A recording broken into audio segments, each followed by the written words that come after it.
Hello, Rama Pupudu. Hope all are in good health, feeling great, wonderful, having a happy and peaceful life. Now let's continue with the next chapter. It was a miniature temple. I peered inside out of curiosity and was surprised to see a number of men gathered in a circle around a man who was almost nude. In fact, he was wearing only a codpiece. The men were looking at him with expressions of the utmost respect. There was something venerable, dignified, and mysterious in the face of the central figure. I remained at the entrance, awed and fascinated. I soon gathered that the little meeting was receiving some kind of instruction, and I had a strong feeling that the man in the center was a real yogi, a genuine master, and not merely a book filled scholar. I cannot explain why I felt that. Suddenly, the teacher turned his face towards the door, and our eyes met. I then obeyed my inner urge and walked into the temple. The teacher greeted me warmly, bade me to sit down, and said, 6 months ago, I was directed to take you as a pupil. Now you have come. I remembered with a pleasant shock that it was exactly 6 months since I left home to begin my 11th journey. However, it was thus that I met my master.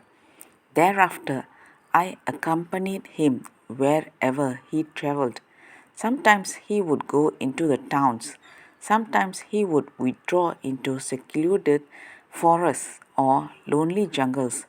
With his help, I began to make good progress upon the path of yoga, and I was satisfied at last. My teacher was a yogi of great experience, though the path he followed was that of body control.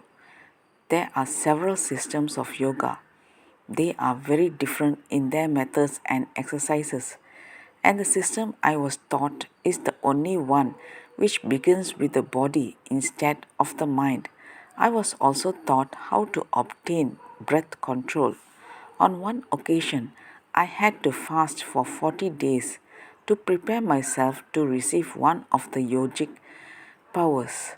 You may imagine how surprised I was one day when my teacher sent for me and said, "The life of total withdrawal from the world is not yet for you. Go back to your people and live a normal life. You will marry and have one child. At the age of 39, certain signs will be given to you, and after that, you will find yourself free to retire from the world again. You will then go to the forest and practice solitary meditation until you reach the goal which every yogi seeks. I shall be waiting for you, and you can return to me." I obeyed his commands and returned to my native place. In due course, I married a faithful and devoted woman who bore me one child, exactly as my teacher had predicted. Not long after, my wife died. My parents were no longer living, so I left my native town and came here to stay in the house of an old widow who also comes from there and who knew me as a child. She looks after my domestic needs, and yet, because the years have made her discreet, she permits me to live the reserved existence which the rules of our school enjoin. Brahma ceases talking, and I am so impressed by his narrative that my questioning tongue is likewise stilled. There are 2 or 3 minutes of complete silence, and then the yogi rises, turns his face homewards, and begins to walk slowly. The Brahmin and myself follow him. Our path leads through lovely palm groves and through pretty clumps of casuarina. The river shines in the bright sunlight, and an hour or so is passed pleasantly as we stroll along its banks.